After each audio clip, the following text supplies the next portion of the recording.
আজকেও নিয়ে চলে এসেছি আরও একটি রেসিপি নিয়ে।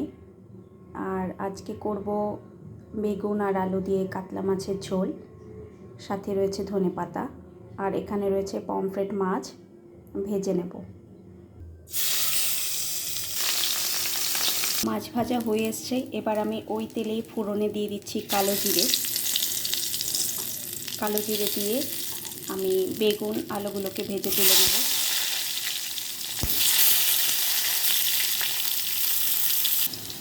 এর মধ্যে দিয়ে দিচ্ছি সামান্য পরিমাণ নুন,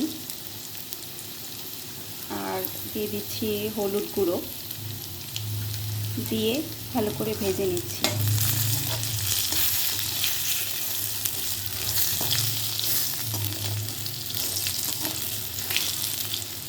এবার আমি যেটা করব, একটা বাটিতে নিয়ে নিয়েছি জল, আর এর মধ্যে দিয়ে দিব জিরে গুঁড়ো, দিয়ে দিচ্ছি লঙ্কা গুঁড়ো আর কিছুটা হলুদ গুঁড়ো, দিয়ে একটা পেস্ট করে নেব। আগে থেকে করে রাখা পেস্ট আমি এর মধ্যে দিয়ে দিচ্ছি।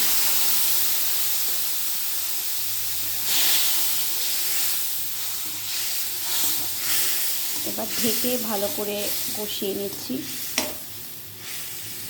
বেগুন আলু পুরো সেদ্ধ হয়ে এসছে, এবার আমি মাছগুলোকে দিয়ে দেব।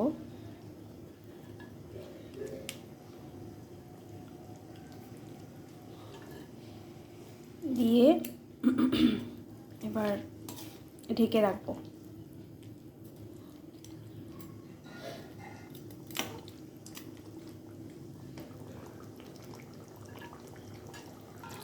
হয়ে এসছে, এবার আমি উপর থেকে ছড়িয়ে দিচ্ছি ধনে পাতা দিয়ে একটু 5 মিনিটের জন্য ঢেকে রাখবো।